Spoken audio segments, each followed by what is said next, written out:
tere, et mul on väga hea meel, et Ingrid kutsus siia rääkima teile sellest nii-öelda tööst, mida on mitu aastat tehtud. Ja siis ma usun, et sellele seltskonnale need eramatkarajad ja nende süsteem ei ole võõras. Ja Raili Mengel on täna Jaapanist, teeb Eestile turundust, võib-olla on juba tagasi ja mina olen siis ka Eesti Maaturismi Ühingu liige, Peamäikest puhkemaja Pärnumaal, teen giiditööd ja siis, kui nagu elu igavaks läheb, siis käin tööl Maaülikoolis. Õpetan loodusturismi ja ökoloogilist taastamist ja selliseid asju, et ma olen botaanik.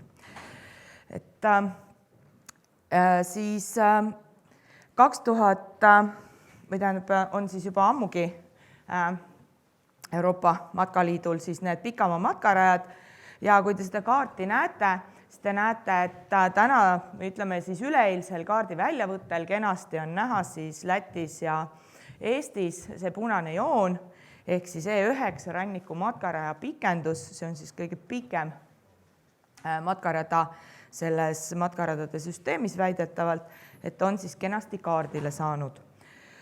Ja E11, mis peaks olema selle erkrohelise pikendus siis Lätist Eestisse, seda veel ei ole seal kaardi peal, aga loodetavasti järgmisel aastal samal ajal juba on.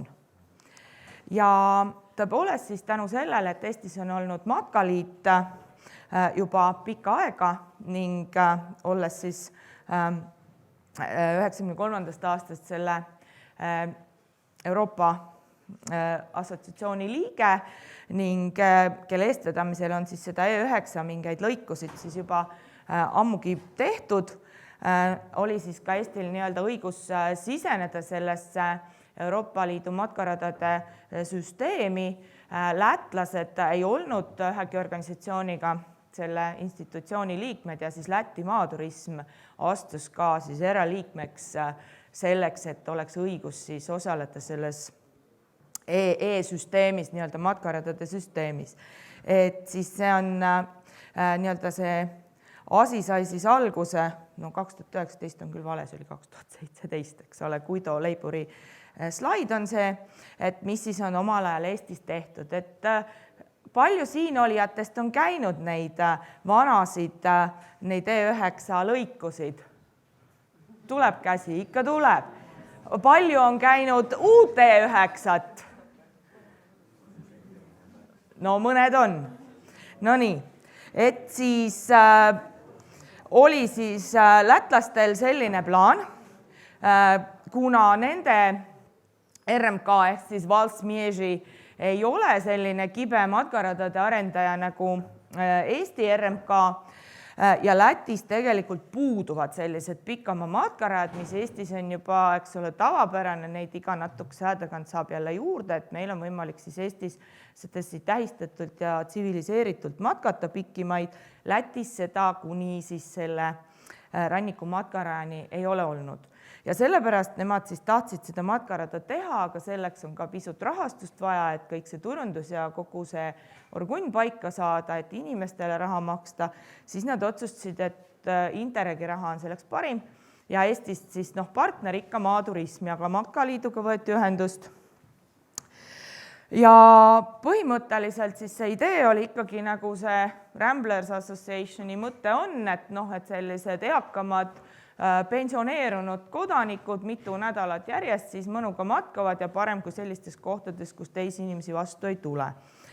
Aga ilmselgelt Baltikumis ja ka mujal on see, et see ei ole ikkagi ainult see, et inimesed käivad 2 nädalat ja 20 kilomeetrit päevas, vaid inimesed valivad ka lihtsalt oma päeva teekonnaks ja ei pea selleks nagu nädalaid kulutama, et see sihtgrupi asi on nagu pisut selline, nüüd selle metsaramatkaraja peal siis on juba natuke rohkem mõeldud selle peale, et enam see selline eaka matka ja siuke nädalate pikkuse matka ja kontseptsioon, et sellest on nüüd üle saadud minu meelest pisut.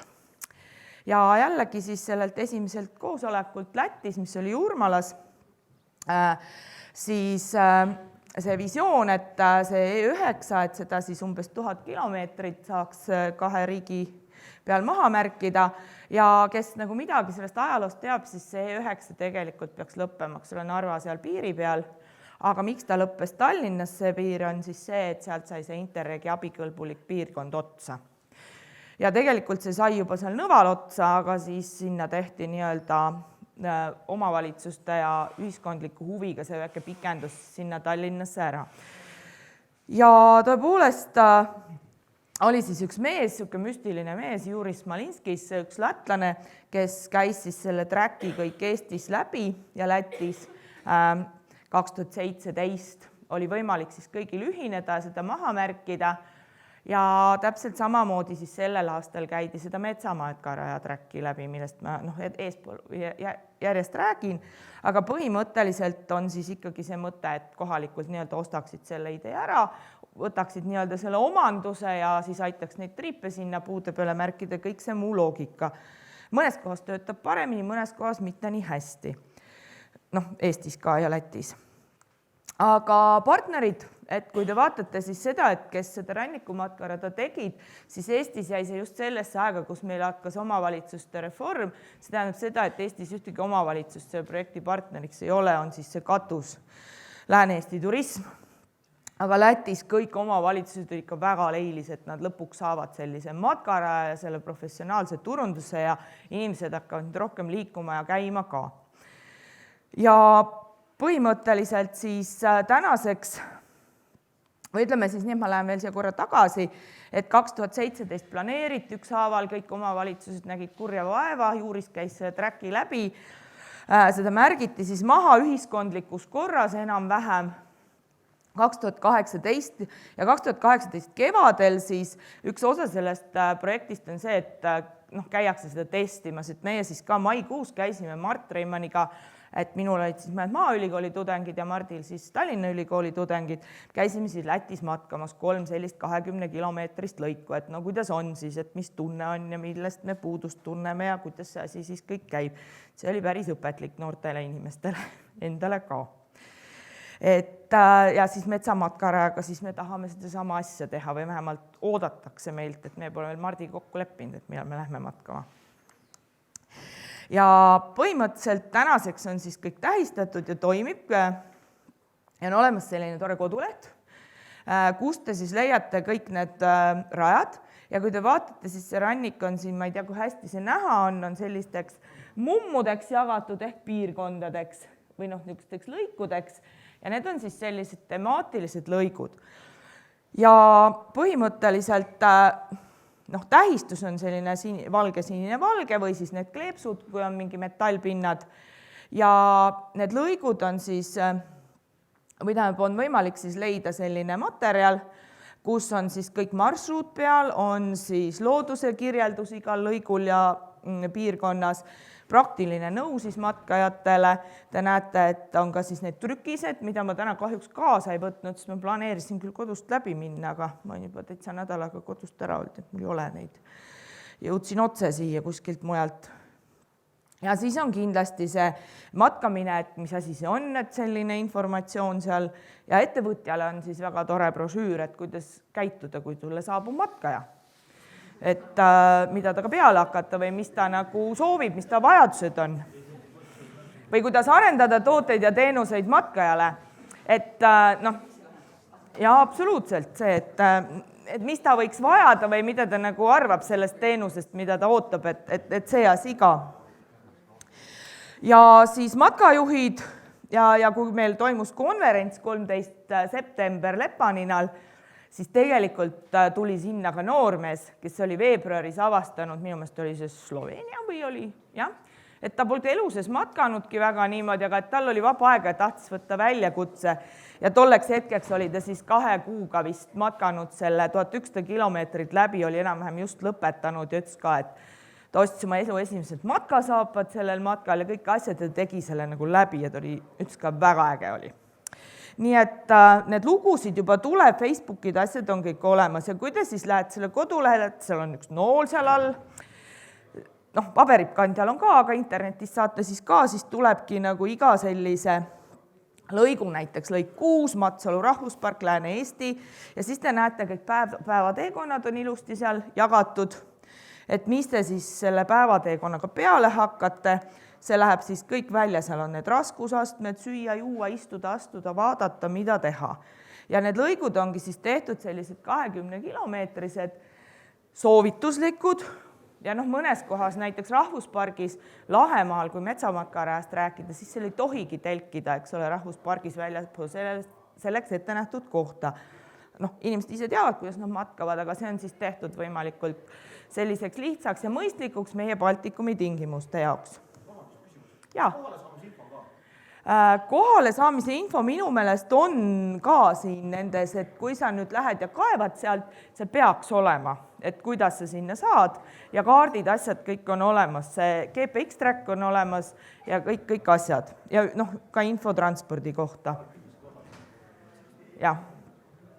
Ja siis seesama raamat, millest ma rääkisin, Matkaja ja tema vajadused, on siis ka kokku pandud selline lühike populaarteaduslik, aga see on siis just nendele ettevõtjatele, et võib-olla miks need matkarajad ka Eestis erinevad sellest, mida RMK on planeerinud, et nemad planeerisid, eks ole, pigem rada ja siis lõpuks, kui matkajad nurisema hakkasid, et teenust oleks tarvis seal ümber, siis nad ka liitsid selle teenusepakkujad sinna kaartidele, aga väga vaeva ei näinud, aga selle kontseptsiooniga on see, et kõik need kogukonnad kutsutakse kokku ja püütakse siis arendada ka seda teenust, ka seda sama matkaja teenust, et see kuurjalune, kus sul on, eks ole, madrats ja padi, et sa paned oma selle lina sinna ümber või magamiskotti, et sa magad, et julgustada siis maapiirkonnas inimesi just matkajale sobivaid selliseid lihtsaid võimalusi pakkuma. Et loodame, et see kõik areneb, aga vähemalt isegi juhis on siis selle jaoks olemas, et saad seda vaadata. Ja Metsamatkarada on siis samamoodi, et lätlased said sellest nii innustust, et see protsess kõik õnnestus selle rannikurajaga ja andsid siis kiirelt Interregi viimasesse taotlusvooru siis ka sisse selle Mestaka Metsamatkaraja projekti. Et te näete, see logi on siis siin kaardi peal, seal on ka need lillad jõnksud, et hästi palju siis arutati ja vaieldi ka kohalike huvigruppide ja nende Eesti partneritega, et kust on kas atraktiivsem, turvalisem.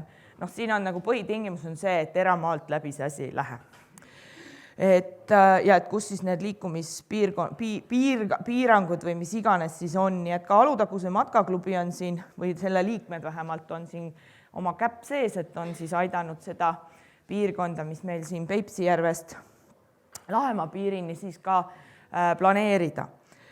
Ja tänaseks on see track siis läbi kõik käidud, vaieldakse, eks ole, seal praegu need kooskõlastused ja asjad ja korralikku kodulehte sellel ei ole, sest sinna pole väga midagi panna, aga kui te õigele kodulehele satute, see ei ole väga lihtne, siis te leiate need infobrošüürid ja siin on siis ka eestikeelsest väike väljavõtte, et mis see Metsamatkarada on, kus ta käima läbi peaks ja märkima, ma usun, hakatakse seda siis ka järgmisel aastal, kui kõik kooskõlastused on olemas ja kindlasti kutsutakse siis ka üles seda märkimist tegema nii-öelda rahvaalgatuse korras, et see ei ole mingi selline väga suure eelarvega tegevus. Ja siin, kui te neid partnereid vaatate, siis neid on juba hulga rohkem, Eestis on küll omavalitsused ei ole, aga mitmed erinevad turismi katusorganisatsioonid ja on ka Keskkonnaamet küll pigem selline nõukogus, aga kui Lätis on siis laua ümber see Valsmieži või RMK ja need on üks põhilisi huvilisi ja tahavad seda kõike läbi viia, siis Eestis see RMK on pigem selline väga skeptiline, et näis, kuidas need kooskõlastused lähevad. Et siiani on neid saadud, aga see ei ole väga mugav olnud, et neil hästi ei istu see, et keegi veel mingeid radu teeb, kuigi õnneks need kõik lähevad mööda olemasolevaid matkaradu, kui nad vähegi kattuvad siis Eestis nende RMK pikkade või lühemate matkaradadega. Nii et loodetavasti siis järgmise aasta lõpuks oleme me siis jõudnud kaardile 2 sellise E9 pikendusega, et see on väga uhke ja siis mõelge ka nii-öelda siis Matkaliidu poolt või et kui mingeid üritusi või asju korraldada, et meil on ka siis nüüd selline asi olemas. See Metsamatkaraja, see info bülletäin ja kogu see tugi, nii-öelda see materjalid, nii kirjalikud kui siis internetis, need tulevad täpselt sama põhjalikud ja kvaliteetsed, et on siis nagu võimalik seda kõike siis kasutada ja mõelda siis see laiapõhjalise matkamise peale. Et need on praegu siis need kodulehed, kus te leiate viited, et see rannikumatkarada on siis Coastal Hiking EU ja eestikeelne ning see metsamatkaraja asi praegu hetkel on kogu see info, mis ma teile näitasin, kusjuures see logi ka siis või see geotrack on siis Baltic Trails EU ja Forest, et näis, kuhu nad selle siis tõstavad. Et kõik kibelevad lõunale, ma tegin hästi lühidalt, see ongi minu poolt kõik. Et kui on küsimusi, siis ma meeldi vastan. Ja.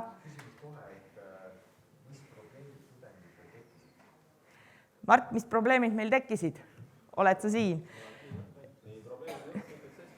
Jah, no tekkisid need probleemid, et esiteks oli see, et minu meelest kõik ütlesid, need, kes ei pidanud seda geotracki võrdlema, et tegelikult esimene asi oli see, et need mobiilid tahaks ära panna, et see sama see matkamine, et kõik neid äppe hirmsasti ja umbes, et see net on nagu see jumal, siis tegelikult kõik need noored inimesed ütlesid, et hea, kui saaks ilma netita ja tegelikult oleks juba tore, kui seal igavas liivas ka oleks siis mõni see märk nagu näha, et kus sa nagu oled, et selline, kui sa oled algaja ja lähedki, et sa tahad seda pidet kogu aeg ikkagi näha, et kui sa oled nagu rajal. Ja siis päikesepõletus ja siis ka see, et rannikul, vaata see alguses ka, et kõik tahtsid, rada läks mere äärest sealt esimesest kohast Kuramaal ja see kõik esimene asi saaks aga sinna mere äärde minna. Ja tegelikult osad läksid varem, kui see rada ette nägi, seal oli ju 10 kilomeetrit oli metsas ja siis 10 oli mere ääres ja eks nad said varsti aru, et seal mere ääres on ikka jube päike ja et kui seal peaks 20 kilomeetrit ja 20 kilomeetrit ja 20 kilomeetrit käima, et täpselt see, et tulen lihtsalt koolipingist ja lähen matkale, et siis oli varsti see, et metsas on täitsa tore ja vilu. Ja eks see joogiprobleem ja joogivee probleem, mille me panime ka sinna üles, et kust saada puhast joogivett, kui sa oled ikkagi somewhere nowhere. Et need asjad ja päiksepõletus, see oli see maikuu algus, kui olid hästi kuumad ja päikselised ilmad, siis ütleme mu see aaloekeeli tuub ikka läks ära ja neid ville oli seal ka üksjagu. Et niisugused tähelepanekud ja kindlasti infopuudus, et seesama, et läti ja liivi keeles on sul asjad olemas, aga meie kui eestlased siis seal Lätis me siis pidimegi nagu hindama kõiki seda nii-öelda, et kuidas me ennast tunneme. Ja lätlased käisid siis ka Eestis testimas seda sama. Nii et need olid nagu sellised tavapärased niisugused, et kuidas mina kui tavaline matkaja siis tunnen ennast seal võõras riigis sellel rajal, et neid ettepanekuid on, et ma võin saata ka selle kokkuvõtte, me kirjutasin mingisuguse aruande ka sinna 20 lehekülge, et tudengid seal ikkagi pidasid päevikut ja tegid. Kas te Kuramaal uurisite seal mingit platse ka? Ise ma Jurmala i-punktist küsis, ta ütles, et teil ei ole üldse selliseid platse, kus nagu oleks legaalne tekkida, aga võib vabalt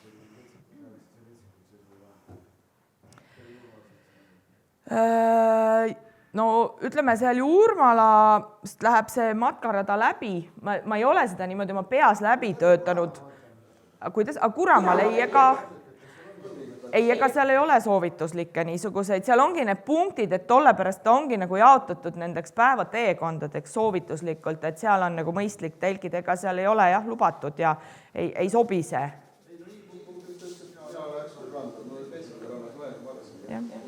No ettevalmistatud ei olnud, ainult seal tipus olid, eks ole need, kus olid ja siis seal ja siis, kus see Liivi muuseum, see küla, ma ei saa nüüd öelda, mis jah, just, aga jah, see, nii et seal mõte on nagu hea ja mõnes kohas ei ole vahet, kus sa seal kinni pead, aga mõnes kohas on, et need on kõik ära kirjeldatud, kuna need Keskkonnaamet ja RMK on mõlemas riigis selle ikkagi kooskõlastanud kogu selle marsruudi ja seal on need piirangud ja ettepanekud on siis seal kirjas, need päevateekondade kaupa on seal kõik need läbi vaadatud.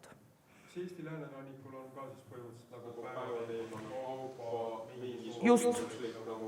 Just, et kui sa nagu vaatad siin seda juurtakat või seda ranniku matkarada, siis nagu ma näitasin, näiteks see lõik number 6 on siin need Matsalu rahvuspark ja saared, on seal see lilla vist, eks ole, ja seal on, näed sa siis 5 päeva ja iga päeva kohta on siis näed selline, selle päeva nii-öelda see logi. Et kui sa ükskõik kuhu sa siis lähed, millise, see on nagu soovituslik, tee kuidas tahad, eks ole, ja sa võid otsida sealt selle koha, kuhu sa minna tahad ja siis on sul see soovituslik päevateekond, mis võiks olla nagu mõistlik. Kui sa teed pikka rada, kui sa lühikest käid, sa ise tead, eks ole, kui sa kohalik oled, kus sa nagu peale või maha lähed ja mismoodi sa suhtud, aga see on just mõeldud, kui sa tuled kusagilt võõrast riigist, et sa tunneksid ennast hästi ja turvaliselt ja et sa tead, et kuidas nagu võiks käituda. Jah, seal on püütud teha nii, et seal on antud ka see info, mis täna on olemas, et kas see on suvel lahti või talvel lahti ja need asjad, kui on võimalik. Et see ongi, et kui sa sinna kodulehele lähed ja vaatad ükshaaval, et siis seal on ka, näiteks siin on see roheline matkajamärk selle lehe peal, mis tähendab seda, et see on kerge lõik. Et seal võib olla ka mingeid keerulisemaid lõike, et see on püütud siis teha nagu parima sellise järgi. Kas see rada läheb Leedust edasi või? Ei, Leedu ei ole selle, tähendab, kui ma nüüd lähen jällegi siit tagasi, sellesse kõige algusesse, ideaalselt läheks see rada on selline, eks ole, see sinine, mis seal sellel Euroopa kaardil on. Ja reaalsus on täna see, et sellest on tähistatud ainult, näed sa need asjad, mis on punased. Ja Leedu ei ole siis nagu ühinenud selle projektipõhise tegevusega ja ma ei tea, kas neil isegi on matkaliit, kes on ka selle eraliige. Ja see tähendabki seda, et neil ei ole enne võimalust, kui sealt mingi organisatsioon selle eraga liitub ja siis nad tähistavad seda, kas siis oma raha eest õhinapõhiselt või kuidas nad selle kõik siis teevad. Et see on päris suur organiseerimine, eks ole, ja täna on selle siis võtnud need organisatsioonid ette. Seal on omaline organisatsioon olemas juba? On jah, no väga hea, kui Leedus on. Nii, keegi?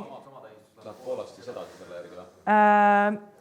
Põhimõtteliselt minu meelest see ei ole sinine-valge, sinine nendes riikides on erinev ja nüüd just.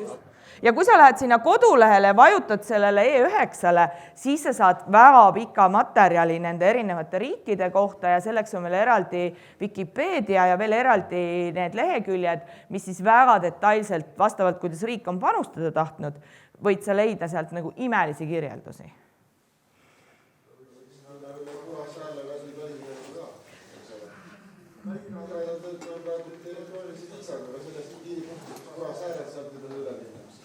No jah, võt. Ja igatahes jah, et selline asi on nüüd loodud ja loomisel, et kui ei teadnud, siis äkki oli päeva lõpuks nagu väike motivatsioon. Ja, just nii, aga ma tänan siis, lõuna on ju.